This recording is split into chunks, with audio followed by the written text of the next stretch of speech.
ನೀತಿ ನಿಯಮಗಳನ್ನು ಗಾಳಿಗೆ ತೂರಿ ವೈಯಕ್ತಿಕ ಟೀಕೆಗೆ ಇಳಿದಿರ್ತಕ್ಕಂಥದ್ದು ನಾವೆಲ್ಲ ಖಂಡಿಸ್ತೀವಿ. ಸರ್ಕಾರದಲ್ಲಿದ್ದವರು ತಪ್ಪು ಮಾಡಿದಾಗ ವಿರೋಧ ಪಕ್ಷದವರು ಆ ತಪ್ಪುಗಳನ್ನು ಆಧಾರ ಸಮೇತ ಎತ್ತಿಡಿದು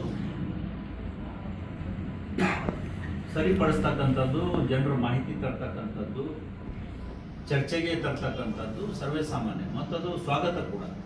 ಯಾವುದೋ ವಿರೋಧ ಪಕ್ಷ ಕನ್ಸ್ಟ್ರಕ್ಟಿವ್ ಅಪೋಸಿಷನ್, ಸಕಾರಾತ್ಮಕ ವಿರೋಧ ಪಕ್ಷವಾಗಿ ಕೆಲಸ ಮಾಡಬೇಕನ್ನೋದು ನಾವೆಲ್ಲರೂ ಕೂಡ ಬಯಸ್ತೀವಿ. ಆದರೆ ಪ್ರಿಯಾಂಕ್ ಖರ್ಗೆ ಅವರಿಗೆ ಬಿಜೆಪಿಯ ನಾಯಕರು ಟಾರ್ಗೆಟ್ ಯಾಕಂತಂದ್ರೆ ಅವರು ಸೈದ್ಧಾಂತಿಕವಾಗಿ ಸ್ಪಷ್ಟವಾಗಿ ಬಿಜೆಪಿ ಮತ್ತೆ ಸಂಘ ಪರಿವಾರದ ಸಿದ್ಧಾಂತಗಳಿಗೆ ಡೈರೆಕ್ಟ್ ಆಗಿ ಅಟ್ಯಾಕ್ ಮಾಡ್ತಾ ಇದ್ದಾರೆ.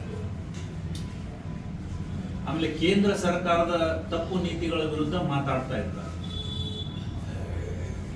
ಹಾಗಾಗಿ ಸೈದ್ಧಾಂತಿಕವಾಗಿ ಗಟ್ಟಿ ನೆಲೆ ಇರ್ತಕ್ಕಂಥ ಪ್ರಿಯಾಂಕ್ ಖರ್ಗೆ ಅವರಿಗೆ ಬಿಜೆಪಿಯವರು ಟಾರ್ಗೆಟ್ ಮಾಡಿದ್ದಾರೆ.